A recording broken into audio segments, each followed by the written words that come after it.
And సుదర్శన్తో కలిసి స్వాగతం అందరికీ. సో తెలంగాణ రాష్ట్రం మొత్తం వరంగల్ వైపు చూస్తూ ఉంది.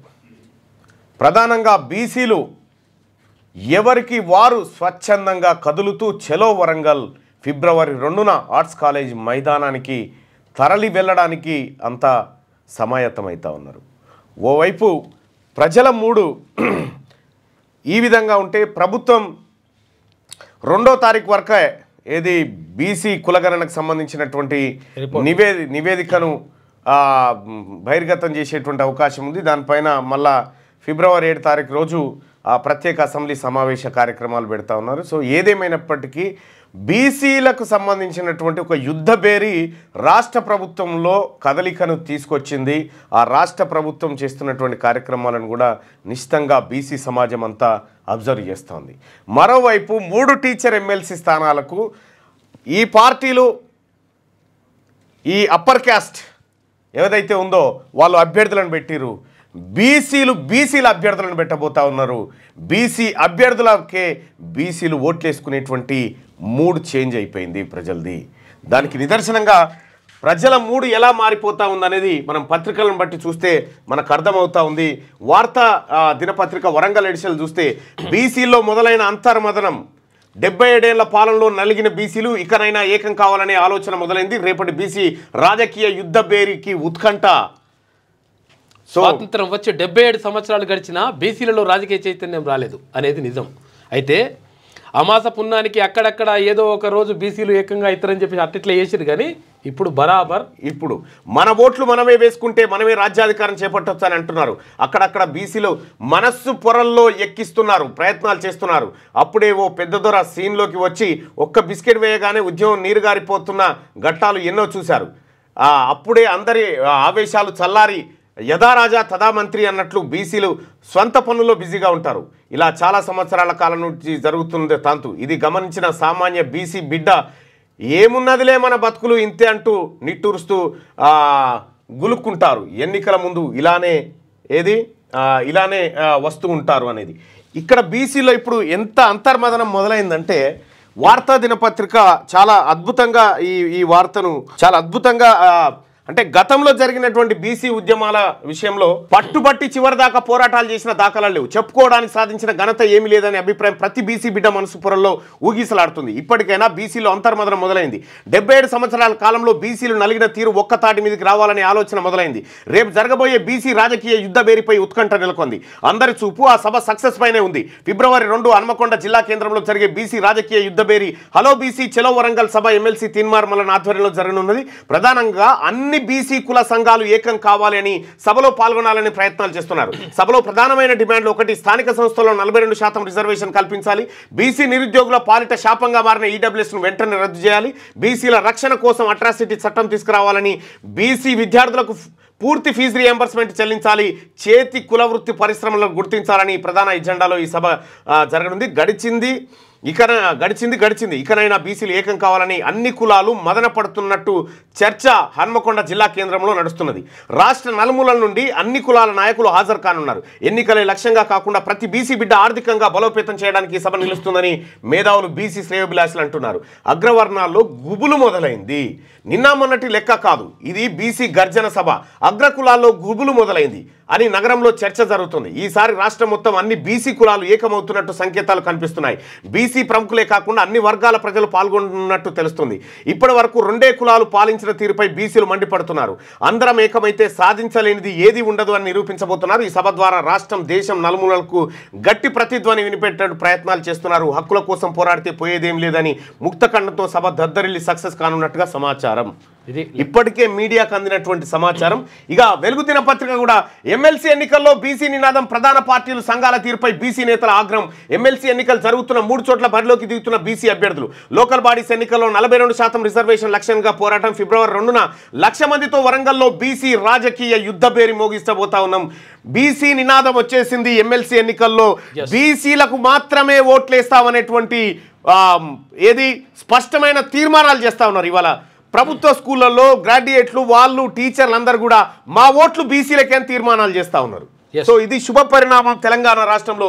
ఇంకా అంతే కాదు, ఇక్కడ ఏది డాక్టర్ తిరునగారి శేషు కూడా రగులుతున్న రాజకీయ చైతన్యం. తెలంగాణ స్వాభావికంగా ఉద్యమ నేల. ఈ నేల తల్లి ఎన్నో వామపక్ష ప్రగతిశీల సామాజిక ప్రజాతంత్ర ఉద్యమాలకు పురుడు పోసింది. నిజాం వ్యతిరేక ఉద్యమం నుండి తెలంగాణ ప్రత్యేక రాష్ట్ర ఉద్యమం వరకు ప్రజల చైతన్యం ఉద్యమ స్ఫూర్తి కళ్ళ ముందు కదలాడుతూనే ఉంది. తెలంగాణ ఉద్యమం అస్తిత్వ ఉద్యమాలకు ప్రేరణగా నిలబడుతున్న తరుణంలో ప్రత్యేక రాష్ట్రం ఏర్పడ్డాక రాష్ట్రంలో అత్యధిక జనాభా గల బలహీన వర్గాలు తమ రాజకీయ అధికారం, సంక్షేమం, అభివృద్ధి, అస్తిత్వం కోసం ఉద్యమానికి సిద్ధమవుతున్న ఛాయలు కనబడుతున్నాయి. దశాబ్దాలుగా సమైక్య ఆంధ్రప్రదేశ్లో తెలంగాణ రాష్ట్రంలో తమకు అభివృద్ధి అవకాశాలు, అధికారంలో అన్యాయం జరిగిందనే ఆలోచనతో బలహీన వర్గాలు ఉద్యమాల వైపు కదులుతున్నట్టు కనిపిస్తుంది. అగ్రవర్ణ రాజకీయ ఆధిపత్యం సమైక్య ఆంధ్రప్రదేశ్లో 2 రాష్ట్రాలుగా విడిపోయిన తర్వాత కూడా ఆ రాజకీయాల్లో అగ్రవర్ణ రాజకీయ పెత్తనం కొనసాగుతూ ఉంది. రాష్ట్ర విభజన తర్వాత 2 రాష్ట్రాల్లో 3 సార్లు ఎన్నికలు జరిగితే అన్నిసార్లు అగ్రవర్ణాలే రాజకీయ అధికారాన్ని చేజిక్కించుకున్నాయి. జనాభాలో అత్యధిక శాతం ఉన్న బలహీన వర్గాలకు చట్టసభలో రాజకీయ రిజర్వేషన్ లేకపోవడం వలన అధికారం దక్కకపోవడంతో సరైన అవకాశాలు దక్కడం లేదనే అసంతృప్తి బలహీన వర్గాల్లో గూడు కట్టుకొని ఉన్నది. 58 సంవత్సరాలు కొనసాగిన సమైక్యాంధ్రప్రదేశ్లో కానీ, దశాబ్దపు విభజిత రాష్ట్రంలో కానీ ఒక్కసారి కూడా బీసీ ముఖ్యమంత్రికి అవకాశం దక్కలేదంటే అగ్రవర్ణ రాజకీయ ఆధిపత్యం ఏ స్థాయిలో కొనసాగుతున్నదో అర్థం చేసుకోవచ్చు. సమైక్యాంధ్రప్రదేశ్లో 16 మంది ముఖ్యమంత్రులు పనిచేస్తే 15 మంది అగ్రకులాలకు చెందినవారు కాగా వారిలో 11 మంది ఒకే కులానికి చెందినవారు. దశాబ్దపు తెలంగాణ రాష్ట్రంలో రాజకీయ అధికారంలో బీసీలకు అన్యాయమే జరిగింది. ఆంధ్రప్రదేశ్లో జగన్మోహన్ రెడ్డి మంత్రివర్గంలో ఒక బీసీకి ఉప ముఖ్యమంత్రిగా 10 మంది బీసీలకు మంత్రివర్గంలో అవకాశం దక్కింది. కానీ తెలంగాణలో మాత్రం ముఖ్యమంత్రిగా అవకాశం దక్కకపోగా ఉప ముఖ్యమంత్రి పదవి కూడా బలహీన వర్గాలకు దక్కలేదు. మంత్రివర్గంలో కూడా సరైన ప్రాతినిధ్యం, ప్రాధాన్యత దక్కలేదు. రాష్ట్రంలో రాజకీయ అధికారంలో బీఆర్ఎస్ ప్రభుత్వంలోను, కాంగ్రెస్ ప్రభుత్వంలోను బీసీలకు గౌరవప్రదమైన స్థానం దక్కలేదనేది వాస్తవం. 2 రాష్ట్రాల్లో భవిష్యత్తులోనైనా బీసీలకు రాజకీయ అధికారం దక్కే సూచనలు కనబడకపోవడం వలన రాజకీయ అధికారం కోసం బలహీన వర్గాల మెదల్లో ఆలోచన మొదలైందని చెప్పాలి. చైతన్యం దిశగా అడుగులు. తమ దశాబ్దాల వెనుకబాటుతనానికి 77 ఏళ్లుగా స్వతంత్ర భారతంలో పార్టీలు, ప్రభుత్వాలు అనుసరిస్తున్న విధానాలే కారణమనే విషయాన్ని బలహీన వర్గాలు అనేక వేదికలపై మాట్లాడుతున్నాయి. Kaka Kalelkar commission, Mandal commission, justice Rohini commission సిఫార్సులను అమలు చేయడానికి ముందుకు రాకుండా ప్రభుత్వాలు బలహీన వర్గాల అభివృద్ధి, సంక్షేమాన్ని నిర్లక్ష్యం చేశాయనే భావన బీసీ వర్గాల్లో గూడు కట్టుకొని ఉన్నది. గతంలో కంటే బీసీలో చైతన్యం పెరిగింది. ఆ చైతన్యం ఉద్యమ రూపంగా మారింది. అధికారం దిశగా అడుగులు వేసే కార్యాచరణ బలహీన వర్గాల నుండి మొదలయ్యే సూచనలు కనిపిస్తున్నాయి. బీసీలు వివిధ కులాలుగా విడిపోయి ఉన్నారు కాబట్టి వారిలో ఐక్యత ఉండదని పార్టీలు, ప్రభుత్వాలు భావిస్తున్నంత కాలం బీసీలను బలమైన ప్రభావిత శక్తిగా గుర్తించవు. కానీ పార్టీలు, ప్రభుత్వాలు ఒక విషయాన్ని మర్చిపోతున్నాయి. ఐక్యత లేకపోయినా బలహీన వర్గాల సమాజం తమకు జరుగుతున్న అన్యాయాన్ని, వివక్షతను గుర్తించడమే కాదు, వివిధ సమస్యలపై ఉద్యమించే చైతన్యం పెరగడం భవిష్యత్ అధికారానికి బాట వేస్తుంది. బలహీన వర్గాల్లో పెరుగుతున్న చైతన్యాన్ని గమనించిన రాజకీయ పార్టీలు బీసీలను తమ వైపుకు తిప్పుకునే ప్రయత్నాలు ప్రారంభించాయి. కాంగ్రెస్ పార్టీ పీసీసీ అధ్యక్ష పదవిని బీసీకి ఇస్తే బీజేపీ కూడా రాష్ట్ర అధ్యక్ష పదవిని బీసీలకు ఇవ్వడానికి సిద్ధపడుతుంది. అలాగే బీఆర్ఎస్ పార్టీ ఇటీవల బీసీల సమస్యలపై ఉద్యమించడం, పార్టీకి మరొక వర్కింగ్ ప్రెసిడెంట్ బీసీకి అవకాశం ఇచ్చే ఆలోచన చేస్తుందంటే బీసీలలో పెరిగిన చైతన్యానికి పార్టీలు తమ వైపు తిప్పుకునే ఎత్తుగడలో భాగంగానే చూడాలి. కానీ అగ్రవర్ణ రాజకీయ ఆధిపత్యం నుండి బయటపడాలనే ఆలోచన బలహీన వర్గాలలో కనిపిస్తుంది. స్థానికం నుండే మొదలవ్వాలి. తెలంగాణలో కులగణన స్థానిక సంస్థలో 42% రిజర్వేషన్ల అంశం బీసీలలో చైతన్యం పెరగడానికి దోహదపడింది.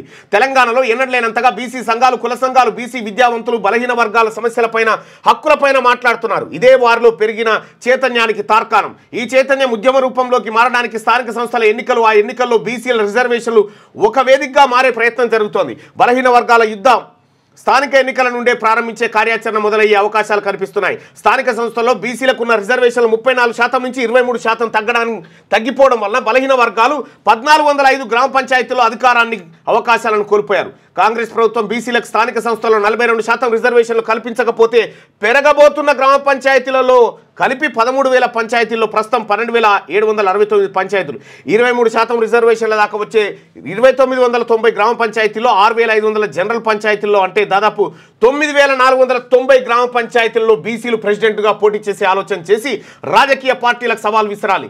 స్థానిక సంస్థల్లో బీసీల నినాదం జై తెలంగాణ నినాదం స్థాయిలో మార్మోగాలి. అప్పుడే తెలంగాణలో రాజకీయ పార్టీలు బీసీలను ప్రభావిత శక్తిగా గుర్తించడమే కాదు, అవకాశాలు ఇవ్వడానికి కూడా ముందుకు వస్తాయి. మీ అవకాశాల కోసం, రాజకీయ పార్టీల అవకాశాల కోసం మేము వెయిట్ చేస్తలేం. నో, ఓట్లే మాతానున్నాయి. మీ అవకాశాలు మాకెందుకు? అవకాశాలు ఎవరు ఇవ్వాలి? మీరు ఇచ్చుడేంది, మేము తీసుకునేది? మీకు మాకు విడాకులు. రేపటి సభలో విడాకుల సభ అది. దశాబ్దాల వివక్షత కొనసాగుతుందని చెప్పి డాక్టర్ తిరునగారి శేషు రాసినటువంటి కథనాన్ని చూస్తాను. ఇట్లా వార్తాపత్రికల్లో చర్చ మొదలైంది. మేధావి వర్గం బీసీలకు సంబంధించినటువంటి అంశాన్ని చర్చిస్తూ ఉంది. ఇవాళ జాతీయ వెనుకబడిన తరగతుల దినోత్సవం అట. వెనుకబడిన కాదు, జాతీయ బిగ్ క్లాస్ దినోత్సవం, బెస్ట్ క్లాస్ దినోత్సవం. సో ఇట్లా మొత్తం అంతటా కూడా అంతర్మథనం స్టార్ట్ అయిపోయింది. అన్ని పత్రికలు, అన్ని ఛానళ్ళు కూడా అనివార్యంగా ఇక బీసీల గురించి మాట్లాడకపోతే బతుకు తెరువు లేదనేటువంటి తప్పనిసరి పరిస్థితి క్రియేట్ అయింది. బీసీ సమాజం హ్యాట్సప్, మీరు నెత్తికెత్తుకున్నటువంటి వాదం 100% విజయ తీరాన్ని చేరుతుంది. ఈ రాష్ట్రం మీది, ఇది బీసీలది, ఇది ఎస్సీ ఎస్టీ బిడ్డలది, ఇది అగ్రవర్ణాలది కాదు, ఇది పేదవాళ్ళది. ఈ రాష్ట్రం తెలంగాణ ఉద్యమం అయితే ఎట్లయితే వచ్చిందో ఆ తెలంగాణ ఉద్యమం వరంగల్ సభ తర్వాత రాష్ట్రంలో పరిస్థితులు కంప్లీట్గా మారిపోతాయి. ఈ వరంగల్ సభ బీసీ బిడ్డ గుర్తుపెట్టుకో, ఈ వరంగల్ సభ మన తలరాతలను మార్చే సభ. జస్ట్ ముదిరాజులు అనుకుంటేనే పెరడ్ మైదానం మొత్తం సరిపోలే. ఇక్కడ ఏది ఎవరు అనుకుంటే కులాలన్నీ బీసీ కులాలన్నీ 30 కులాలు కలిస్తే మేము కులాలుగా విభజించబడి ఉండొచ్చు, కానీ బీసీలుగా కలిసినాం అని చెప్పి ఇలా చాటుతా ఉన్నాయి. ఇలా వరంగల్ సభ కోసం రాష్ట్రం నలుమూలల నుంచి ప్రజలంతా ఆసక్తిగా ఎదురు చూస్తూ ఉన్నారు. ఎవరికి వారు స్వచ్ఛందంగా బస్సులు, కార్లు ఏది ఉంటే అది వేసుకొని వస్తూ ఉన్నారంటే, ఇలా సమాయత్తం అవుతా ఉన్నారంటే హ్యాట్సప్ టు బీసీ. నీ ఆట స్టార్ట్ అయింది. రైట్.